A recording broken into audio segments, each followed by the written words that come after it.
To all the other peoples and governments who are watching today, from the grandest capitals to the small village where my father was born, know that America is a friend of each nation and every man, woman, and child who seeks a future of peace and dignity, and we are ready to lead once more.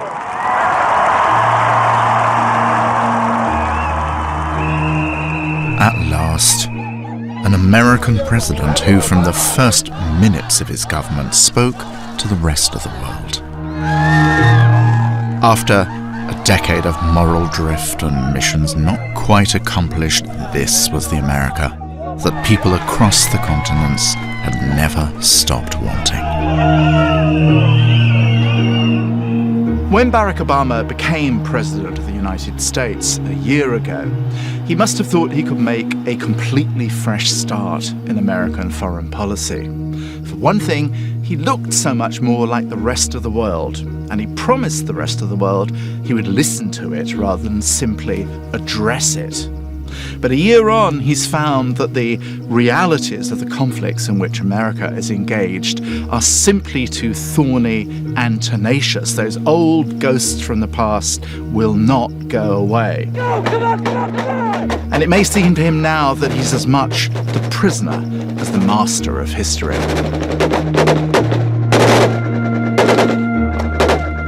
The world's president is also a war president. The fight against the Taliban is in its 9th year. Afghanistan, Obama has always said, is a just war, a necessary war to keep democracy safe. But a necessary war can still be unwinnable and can take down a presidency. It's often said that Obama has the cautionary experience of Vietnam on his mind. But there's another war, America's forgotten war, rich with hard-won wisdom for a commander-in-chief in a tough time. And right now, Barack Obama needs all the wisdom he can get.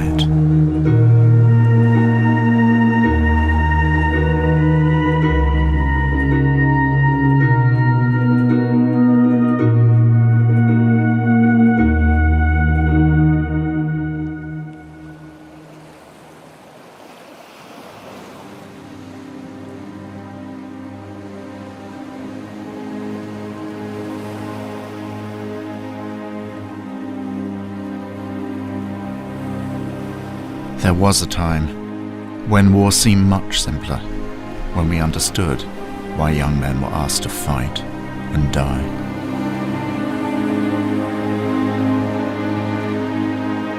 Our sons, pride of our nation, this day have set upon a mighty endeavor, a struggle to preserve our republic, our religion, and our civilization, and to set free a suffering humanity.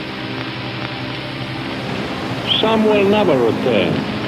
Embrace these, Father, and receive them, thy heroic servants, into thy kingdom. The perfect beach, a place we all want to go to. Beauty, serenity, peace, sun, but not on 6th of June 1944, not if it's Omaha Beach, and the beach becomes a place of carnage, horror, slaughter, and terror. But you're in your early 20s. It's not a place you really want to go to, it's a place you've got to go to. If you made it out of one of the landing craft over there, tried to make it across this beach, you had to do that because you've been told and you knew the fate of the world depended on you.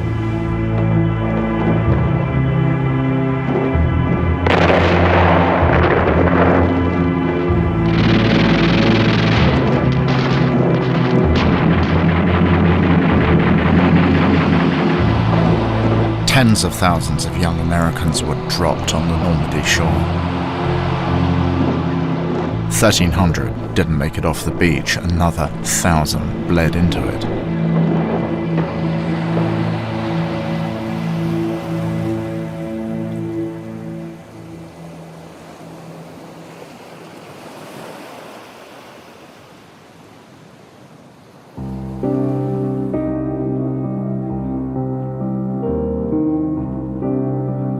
Obama is good at remembering. So the young president came to Omaha Beach on the 65th anniversary of D-Day.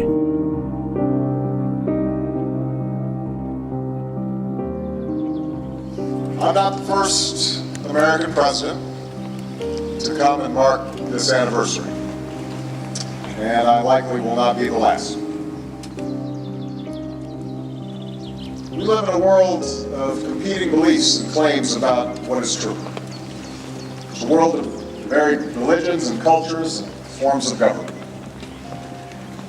In such a world, it's all too rare for a struggle to emerge that speaks to something universal about humanity. The Second World War did that.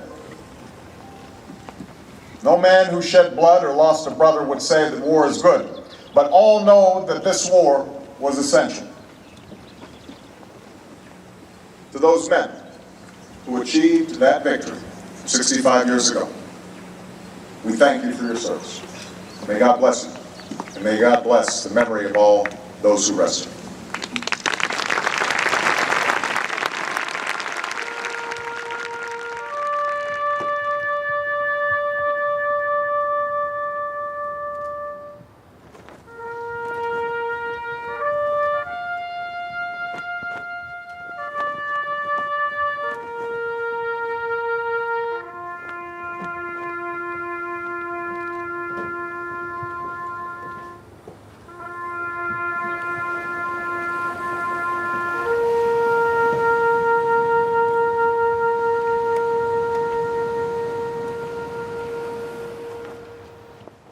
Anyone coming to this beautiful cemetery with its wave after wave of tombstones, standing above the remains of those who gave their lives in the Battle of Normandy and for the liberation of Europe, was bound to feel vindicated by the sense that in this particular conflict the forces of good had won out. But that sort of moral clarity has its own dangers, because when allied with power, it can lead to illusions of invincibility.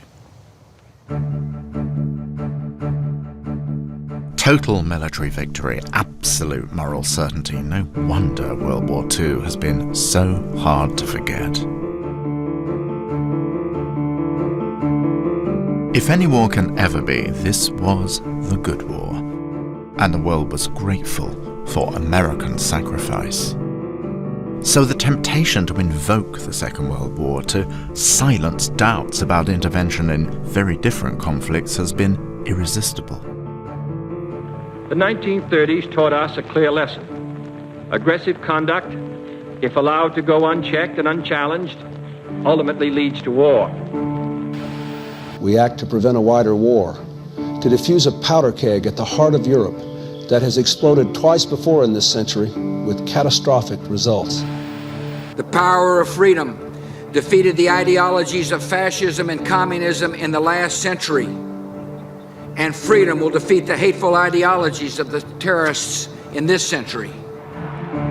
I followed Obama during the presidential campaign. He struck me as a politician who never stopped thinking about history, but he understood the dangers of cheapening the past by endlessly invoking it in the present.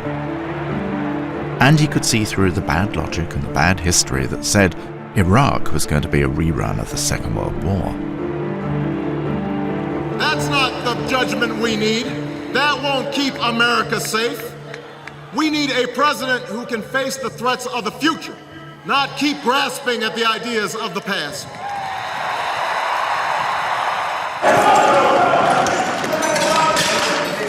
When the weapons of mass destruction turned out to be phantoms, Obama's consistent opposition to the Iraq War looked even more far-sighted and brave. But it was that dumb war, as he called it, that he was against, not all wars. Terrible though it was, there would be times and places when battle had to be joined. Thank you. We do not want to keep our troops in Afghanistan. We seek no military bases there. It is agonizing for America to lose our young men and women. It is costly and politically difficult to continue this conflict. We would gladly bring every single one of our troops home if we could be confident that there were not violent extremists in Afghanistan and now Pakistan determined to kill as many Americans as they possibly can. But that is not yet the case. To walk away from Afghanistan, he thought, was to abandon it to those who had murdered thousands of American civilians on 9/11. After his inauguration, he sent 21,000 extra troops, hoping this might stop the Taliban in their tracks. Roger, copy. Danger close. But as the weeks passed, it became clear that America and its allies were in a struggle they might yet lose.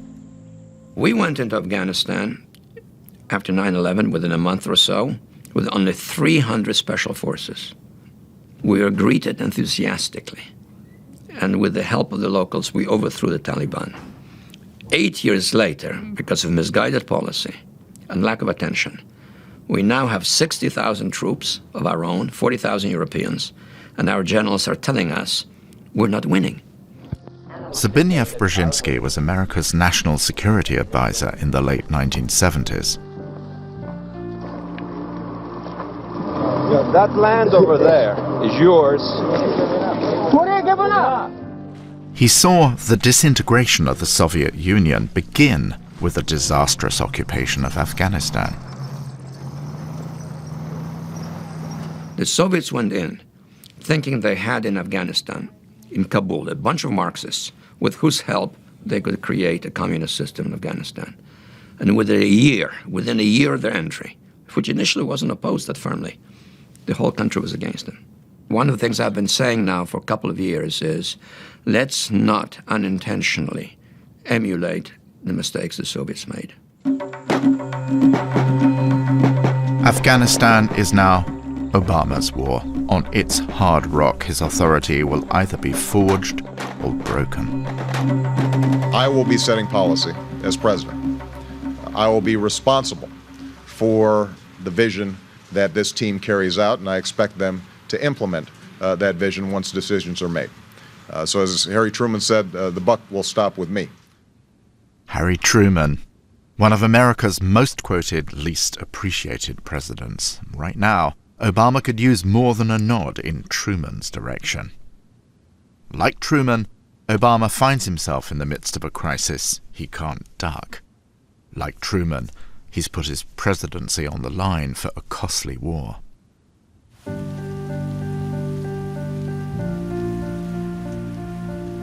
Independence, Missouri. It doesn't get any more heartland than this. Truman's hometown. Something of the frontier spirit of this town rubbed off on his most famous son. To his many detractors, Harry Truman looked and sounded like a hick. But beneath the farm boy haircut and cornbelt grin was a serious, tough-minded thinker. Harry Truman's obsession was history. He searched it for answers to that most difficult question: what price should America pay to defend its freedom? In 1917, the United States went to war to keep democracy safe, as the recruiting posters said. Truman answered the call. The young captain saw the worst the war could do. So you'd think, when he came home, Truman would join those many Americans who wanted no part of the hellish mess that was Europe. Not a bit of it. Elected judge, then senator, he was one of the most vocal critics of isolationism. When the survival of democracy was at stake again, Truman did everything he could to help America win the war against fascism. In 1944, the Missouri farm boy became vice president, but nothing could have prepared him for what happened next. When he heard that his chief was dead, his simple humanity expressed itself in these words to Mrs. Roosevelt: "What can I do to help?" In April 1945, with the war nearly over, President Franklin Roosevelt died of a massive stroke. Truman needed his history now. The fate of the world was in his hands. "Boys, if you ever pray, pray for me now," he said to reporters. "I don't know whether you fellows ever had a load of hay fall on you, but I felt like the moon, the stars, and all the planets had fallen on me." That was the Truman style, plain speaking, as down home as ribs and pie. But the folksy manner hid a decisive mind and an iron resolution. As an old soldier, Truman wanted the war in the Pacific to end, whatever it took. A short time ago, an American airplane dropped one bomb on Hiroshima and destroyed its usefulness to the enemy. The Japanese began the war from the air at Pearl Harbor. They have been repaid many-fold. Dropping the bomb was, Truman convinced himself, the least worst way of ending it.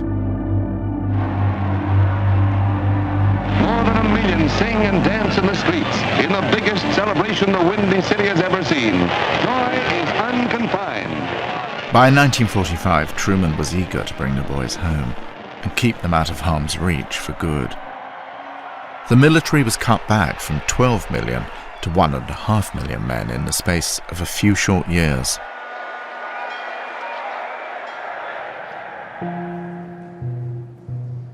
But the prospect of a peaceful future was fading fast. Post-war euphoria gave way to Cold War paranoia.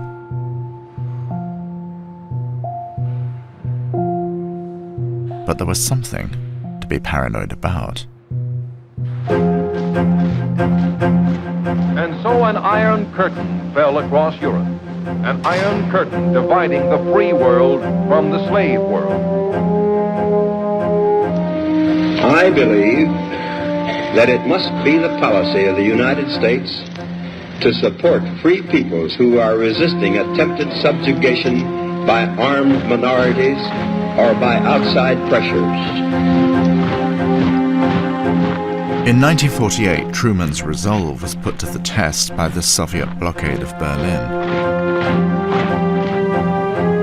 Operation Vittles keeps Berlin free from communism. For 15 months, Berlin is kept alive by airlift.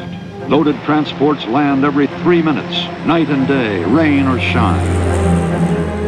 The airlift saved West Berlin, but the respite was deceptive.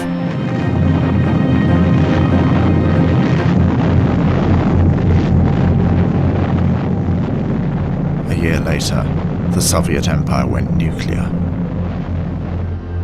And only months later, communism had another 500 million recruits.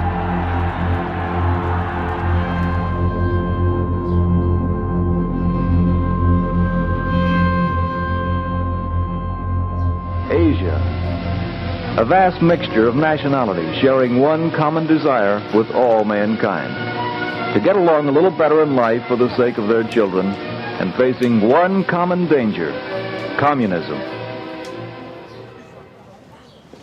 By 1949, the American commitment to resisting Soviet expansion in Europe was absolute. A hard line had been drawn in Berlin.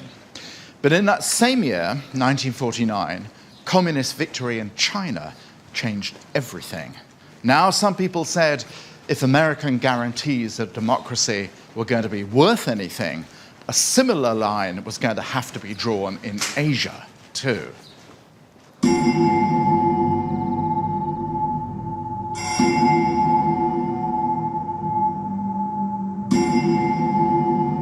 Korea, a country no bigger than the state of Utah.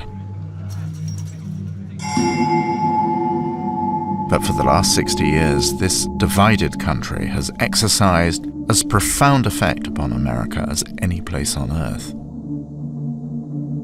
It was here that Truman was forced to answer the questions he'd long pondered, and with which Obama is wrestling today.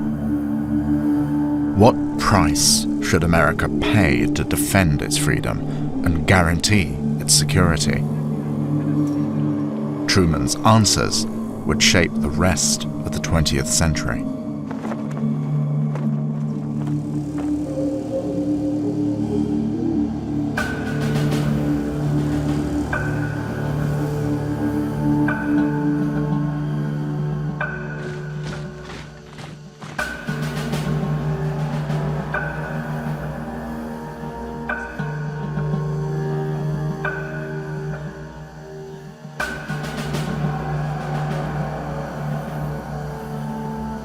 You stand here right on the military demarcation line between the two Koreas, a tripwire which, if set off, can still lead to real disaster. And you think you must have fallen down one of history's rabbit holes of time and emerged directly into the Cold War.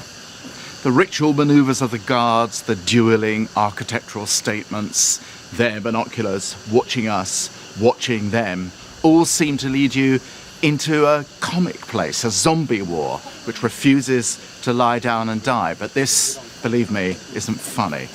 It's serious. Millions of lives depend on it. And North Korea now is no joke either. It's not just a relic of a bygone totalitarian ideology. It's something much more dangerous. It's a rogue state with nuclear toys.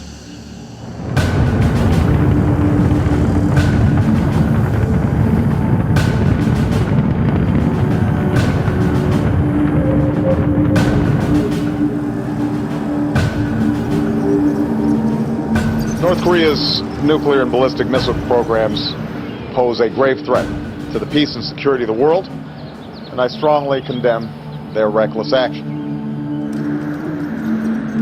For 60 years, lethal unpredictability has been North Korea's trademark, since the day their invasion of South Korea turned the Cold War hot.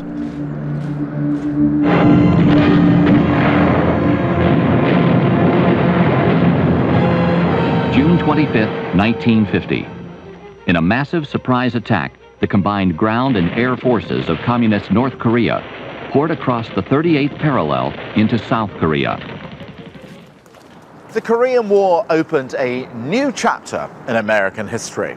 For 5 years, ever since the end of the Second World War, Harry Truman had been talking the talk about defending liberty and democracy and had poured millions of dollars into the project. But not one American life had been sacrificed for it. Now he felt he had no alternative but to go one frightening step further. Unless the United States and their allies took a stand in Korea, it was possible that all of Asia, and perhaps Europe too, might fall to the communist advance. When he was told about the invasion, his reaction was instinctive and decisive. By God, he said, I'm going to let them have it. In committing the United States to the war in Korea, Harry Truman was taking American history in a radically new direction. Truman, Obama, all presidents have been heirs to a peculiarly American dilemma about the use of military force. In November 2009, Barack Obama visited West Point, the Army's officer training college. The historian-in-chief meditated out loud on America's conflicted feelings about foreign wars. For unlike the great powers of old, we have not sought world domination. Our union was founded in resistance to oppression. We do not seek to occupy other nations. What we have fought for, what we continue to fight for, is a better future for our children and grandchildren, and we believe that their lives will be better if others' people's children and grandchildren can live in freedom and access opportunity.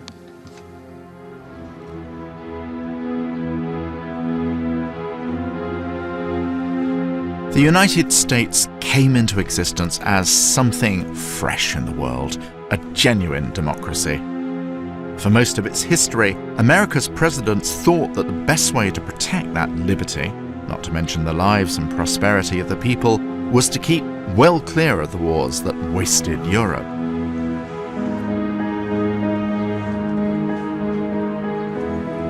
Only in the United States could you find the phenomenon of soldier presidents who hated war.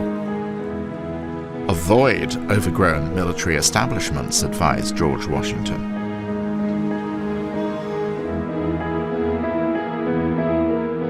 If big armies had to be mobilized, they were demobilized just as soon as the threat was gone. The military establishment stayed modest.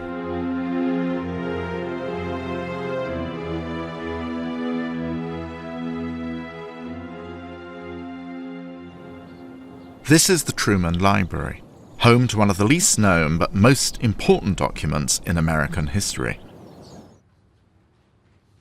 NSC, or National Security Council 68, was a proposal for America to turn itself into a military superpower to counter communist aggression. At its heart is one bedrock principle, that for a free society, one committed to representative government, to freedom of speech, and to the rights of the individual to stand pat in the face of regimes which wish to liquidate all those things, is to surrender, is to invite the expansion of tyranny. The idea of freedom is the most contagious idea in history, it declared, more contagious than the idea of submission to authority. High, mighty, and noble ideals, and it might have just stayed that way, a matter of mere speculation, had not the North Koreans invaded in June 1950 and Harry Truman decided to take the United States and the United Nations to war in defense of the ideals of NSC 68. And with that, he converted philosophy into hard military reality, and the United States became a superpower. America's defense budget almost quadrupled. America rearmed, not just for Korea, but permanently. There would be no further retreats into isolationism.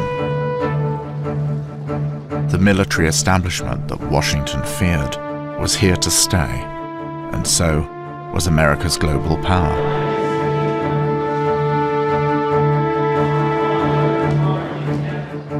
We decided to see if the Army wanted us. And, of course, they wanted us. Vince and Richard Krebs were twins, born to a working-class family from Pennsylvania. We grew up being together all our life. We went to school together. We played together. We'd see the movies. And we'd watch everything the guys did in their battles. And if you look at World War II movies, they're love stories and they're great stories. You don't see a lot of violence.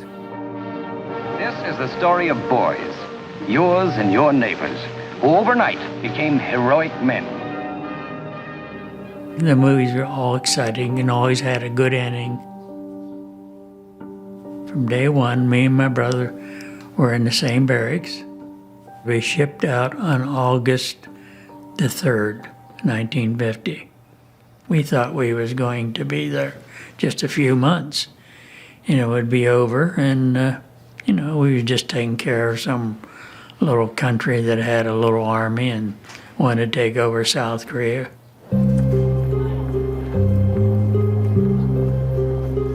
If there were hopes that Korea would just be a coda to the smashing victory of World War II, well, that's also what the American commander, Douglas MacArthur, thought. And he should have known because he'd been credited with victory over Japan in the Second World War. MacArthur was a human explosive, fiery and volatile. And he had an ego the size of a continent. The only person he reported to, it was said, was God. The North Korean army, he thought, you can't be serious.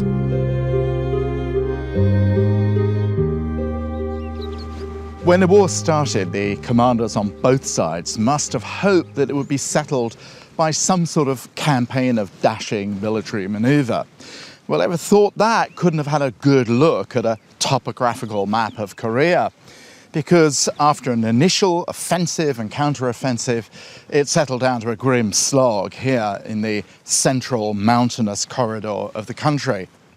There, the North Koreans used their overwhelming numerical superiority to take the hilltops and pour machine gun fire down on American tanks, stuck because it was so damn cold that the tracks froze to the road.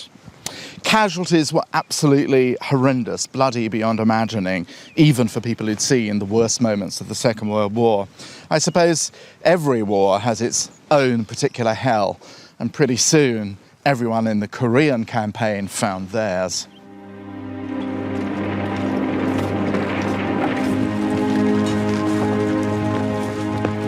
It was supposed to be a reprise of World War II. But Korea was not going to script. In the first week of action, 3,000 Americans were killed or captured.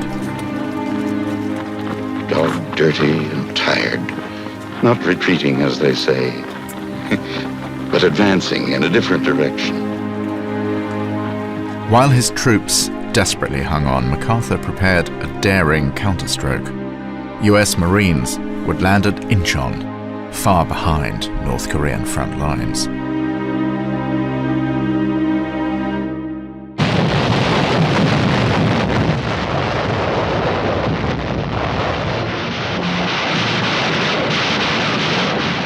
At 0630 hours, the Marines begin the assault. The naval barrage has cleared the way for them, but this is still a risky operation. It worked.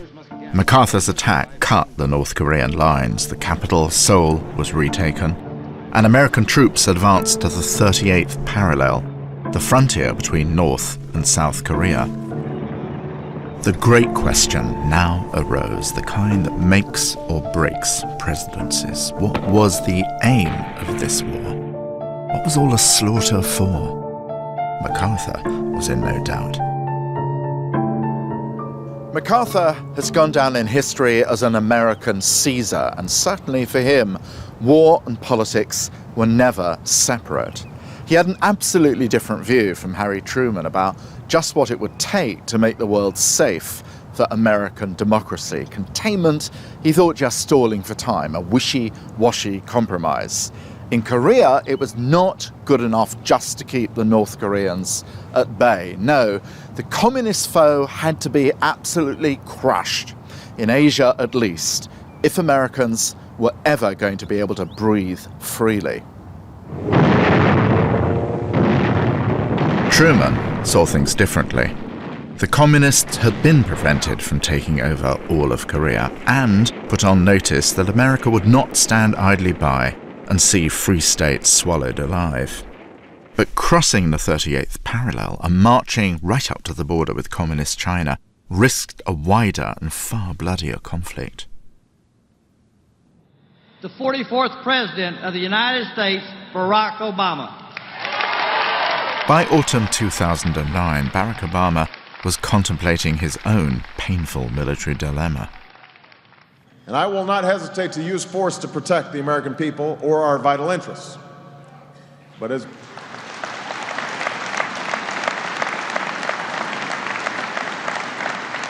as we protect America, our men and women in uniform must always be treated as what they are, America's most precious resource. As Commander-in-Chief, I have a solemn responsibility for their safety.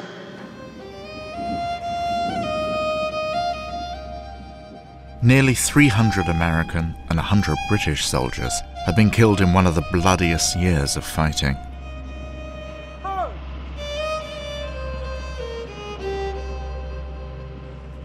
It wasn't just the swelling chorus of lament that was giving the president pause for thought. The United States commander in Afghanistan, Stanley McChrystal, gave his starkest warning yet. The situation is serious, and I choose that word very, very carefully. I also say that neither success or failure for our endeavor there in support of the Afghan people and the government can be taken for granted. McChrystal wanted 40,000 more troops to defeat the Taliban. But massive reinforcement could backfire. The Americans and their allies might now be seen as occupiers, not liberators. In September 2009, Obama began a review to figure out what to do next.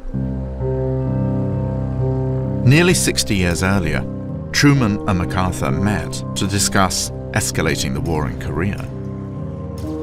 MacArthur argued that communism could be crushed and Korea reunited with no great risk. Chinese communists would never come to the aid of their North Korean allies, but if they did, they'd be slaughtered. MacArthur's invincible confidence quieted Truman's doubts. Setting his misgivings aside, he signed off on a push into North Korea. In our own time, the invasion of Iraq has revealed the perils of doctored intelligence. What Truman didn't know was that MacArthur's headquarters had suppressed vital military information. So eager was the general to destroy communism in Asia that his staff willfully ignored reports of Chinese troops already in Korea. A gigantic ambush was being laid. On the 1st of November 1950, 1/3 soldiers of the People's Liberation Army struck. Truman's nightmare of a wider and far bloodier war had come true. 13,000 United States and United Nations troops were killed or reported as missing in action. One of them was Vince Krepp's twin brother, Richard. I got to my battalion, I seen these faces with that, what we called the 1,000-yard stare on them. They were just people that was haggard and had seen some terrible things. I didn't see a lot of faces I knew. I started looking amongst the wounded, the dead that was there, and I couldn't find him anywhere. And I started getting emotional. And finally, 2 guys came up to me. They told me that Richard was missing in action. So much for MacArthur's military genius. Petulant, he threatened to bomb China. Truman was appalled. An attack might trigger a nuclear war with China's ally, the Soviet Union. In the early months of 1951, the battle between MacArthur and Truman heated up. The two men had always absolutely hated each other. MacArthur despised Truman as a little ex-captain and worse, a Democratic machine party politician. MacArthur said he got down on his knees every night and prayed that the war might be taken into China itself. Truman called MacArthur Mr. Prima Donna, someone who was prepared to risk a Third World War because of his own vainglorious obsession. Truman himself was possessed by a chastening knowledge that the only success in Korea would be compromised, messy, local, realistic. I believe that we must try to limit the war to Korea for these vital reasons: to make sure that the precious lives of our fighting men are not wasted, to see that the security of our country and the free world is not needlessly jeopardized, and to prevent a Third World War. A number of events have made it evident that General MacArthur did not agree with that policy. I have therefore considered it essential to relieve General MacArthur so that there would be no doubt or confusion as to the real purpose and aim of our policy. It's MacArthur Day in New York. The big town makes it a five-star welcome for the five-star hero of the Pacific. The world's greatest city says... More than 7 million New Yorkers line the streets to salute the end of one of America's most spectacular military careers.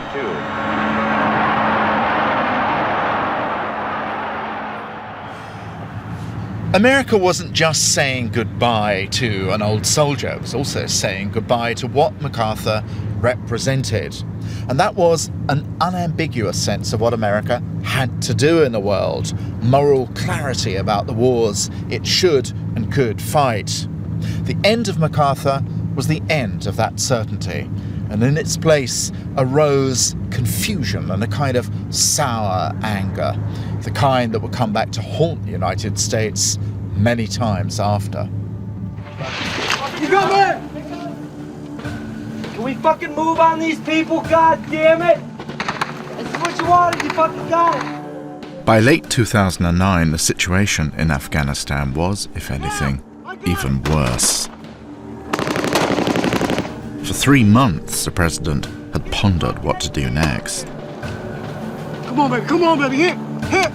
Escalating the conflict was going to lead to many more deaths. But walking away would abandon Afghanistan to catastrophic crisis, give the Taliban back their theocratic tyranny and put out the welcome flags for Al-Qaeda. Finally, Barack Obama made up his mind. As Commander-in-Chief, I have determined that it is in our vital national interest to send an additional 30,000 U.S. troops to Afghanistan. After 18 months, our troops will begin to come home. These are the resources that we need to seize the initiative while building the Afghan capacity that can allow for a responsible transition of our forces out of Afghanistan.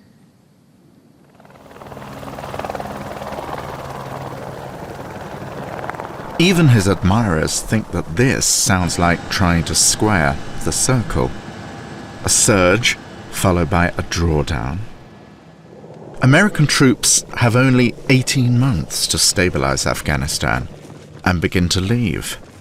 If you were the Taliban, wouldn't you just wait it out?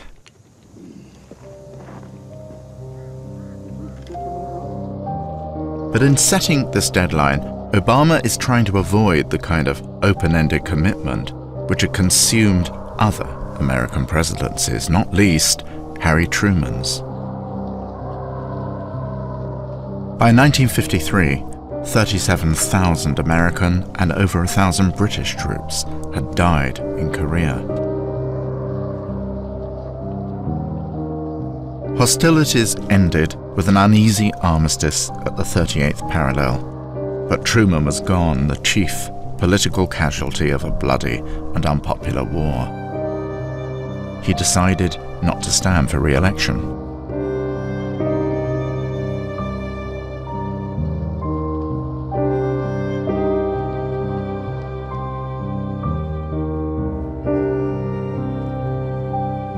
After 2 years of silence, Vince Krebs had news of his brother.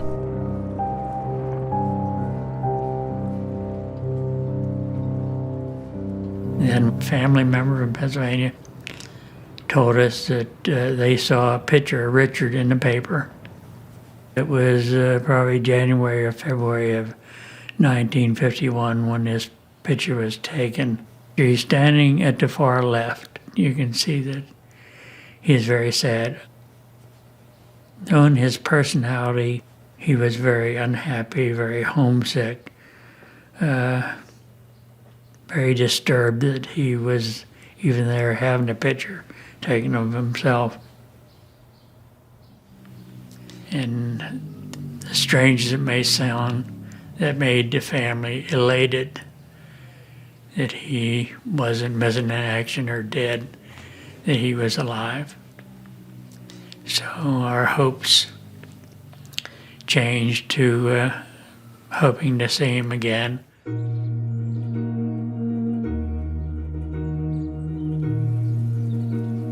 Korea's heroes and casualties would never be taken to America's heart like the men of Omaha Beach.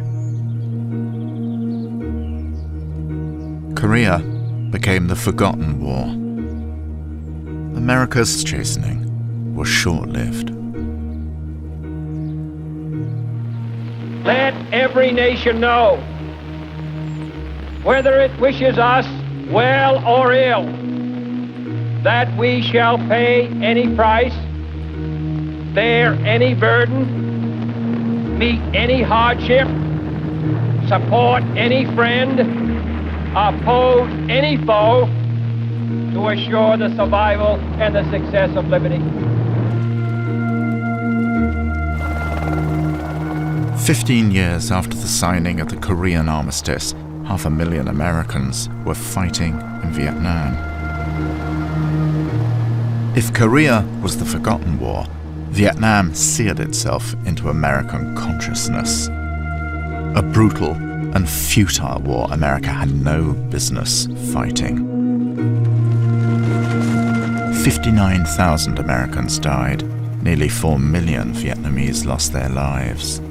And, unlike Korea, it was not clear what for.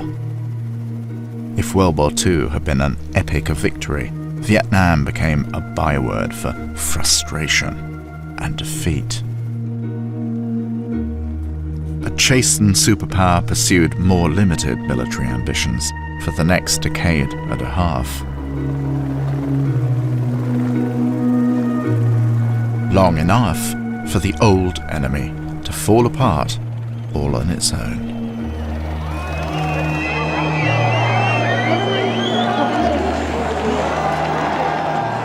Victory in the Cold War left the United States for a brief decade as the only superpower.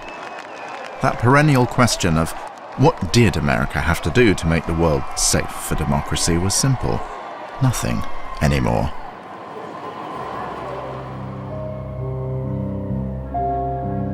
Until, literally out of a clear blue sky, that assumption collapsed. 3,000 civilians were massacred in the name of fundamentalist intolerance, and a new war had begun. When those charged with fighting it considered what they had to do, they were not going to draw on the messy lessons of Korea. What they heard instead were the bugles of World War II. I think all of military culture is in the U.S. is in the shadow of World War II. I mean, we really enlist in the military believing in this sort of Saving Private Ryan ideal. This belief that we sort of rose up as this outside power, this like scrappy new kid on the block in international relations, and we took on and defeated ultimate evil. I mean, that's a belief that's still really strong with, I think, the average American, and certainly within the military. Perry O'Brien enlisted as a medic just before 9/11. After basic training, he was sent to Kandahar.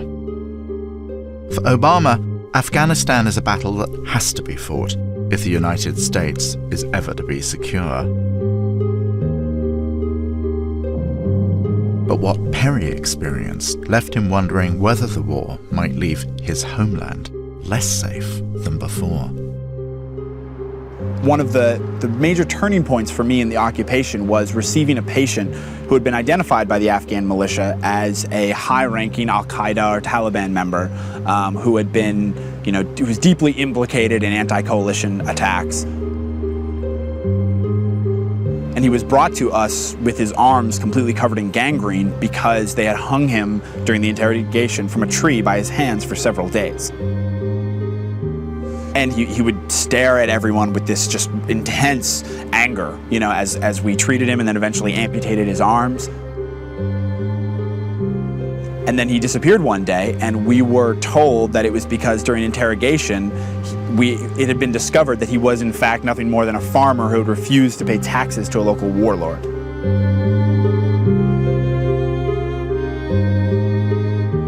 It was the beginning of the end of Perry O'Brien's war. He was honorably discharged as a conscientious objector.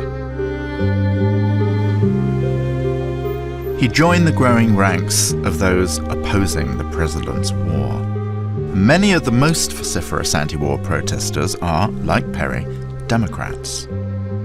If the president's political future hinges on the outcome of Afghanistan, then America's future may also.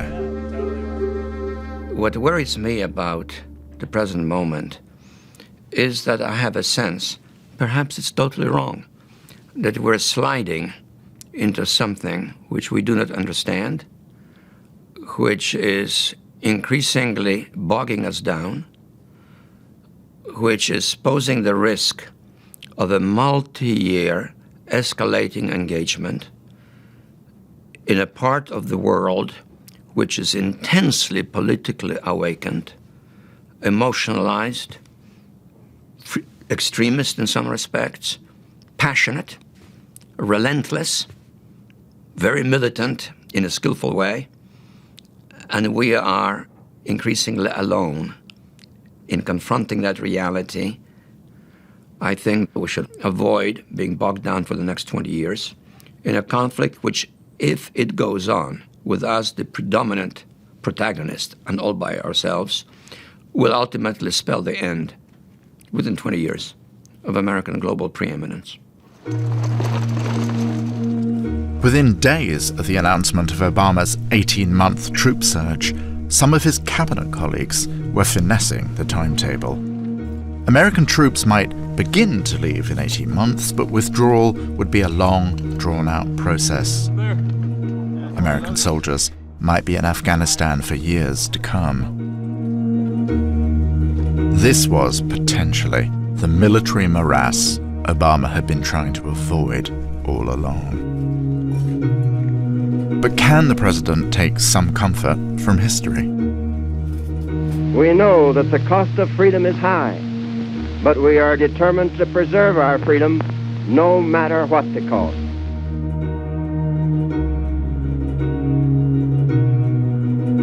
Harry Truman paid a short-term price for his war, but South Korea reaped the long-term benefits of his commitment.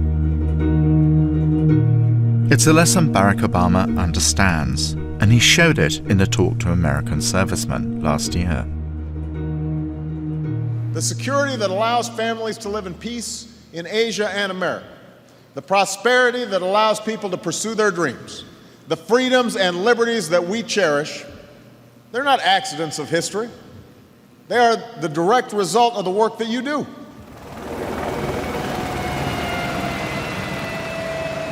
"60 years after the Korean War, 37,000 American troops are still stationed in South Korea.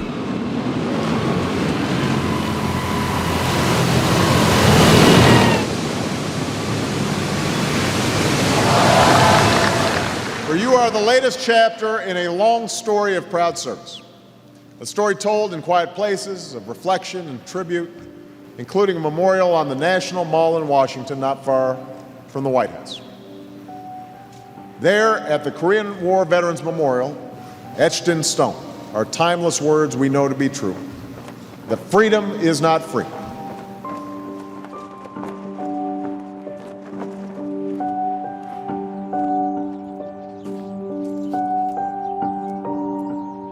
Vince Krebs knew more about the price of freedom than most.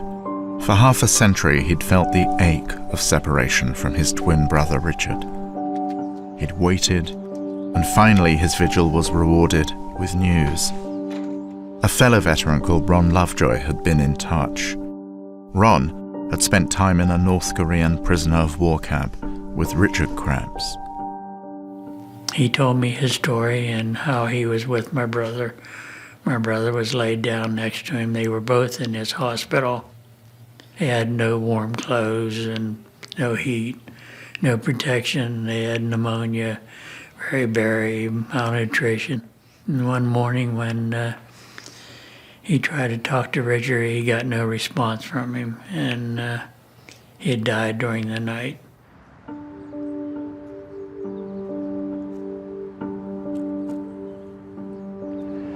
It takes me back almost 60 years ago when Richard and I were 19 years old with a lot of hope, knowing that we would come home and see the family again. He lived to be 30 days beyond his teenage years, and that's a sin.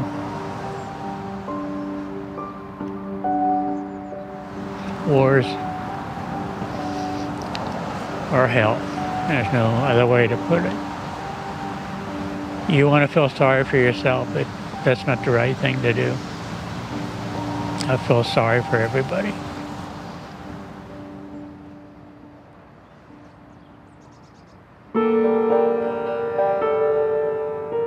"50 years after he'd lost his twin, Vince went back to South Korea.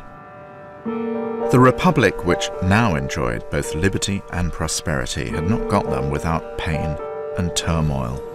It had gone through military authoritarianism and civil unrest, and America had not always been seen as a friend of Korean democracy. But under the shelter of the American presence, Korea had transformed itself from one of the poorest to one of the richest countries on earth. It made me feel that we had saved a country that was worth saving.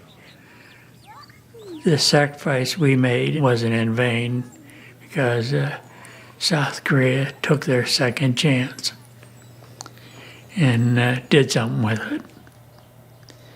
You know, and that made me very proud.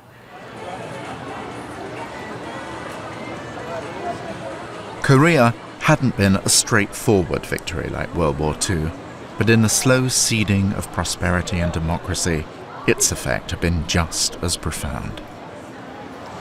You walk down a busy street on a Saturday night in downtown Seoul, and there they are, the merchants of latte, the discount pizza, the chicken McNuggets, and you think, was it really for this that tens of thousands of people laid down their lives in Korea 60 years ago, and hundreds of thousands of others will no doubt do the same in sundry other parts of the world?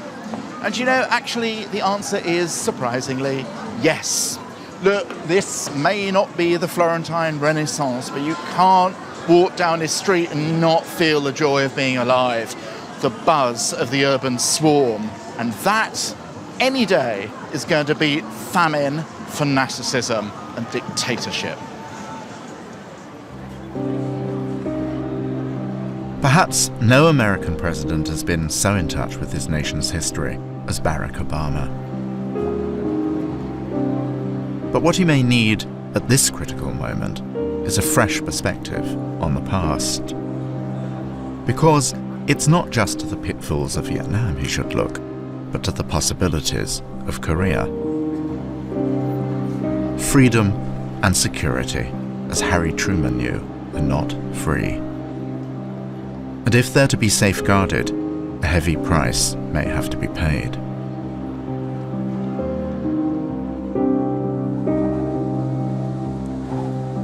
Harry Truman became president at a time of great danger.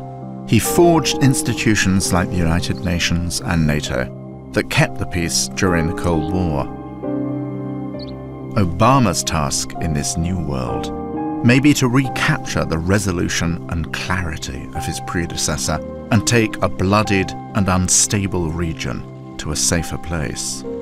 On his success or failure may depend the safety and prosperity of us all.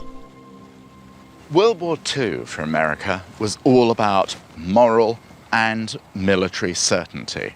And Korea was the first great challenge to that vision of unlimited American power. At that time, Harry Truman managed to craft a coherent policy containment that did actually prevent a nuclear exchange and laid the foundations for America's eventual victory in the Cold War. Now, the toughest task Barack Obama faces is whether or not, in a drastically different era, from a mix of idealism and realism, he can craft a similarly coherent policy. Or is he destined to be remembered as presiding over the beginning of the end of the American era in modern history?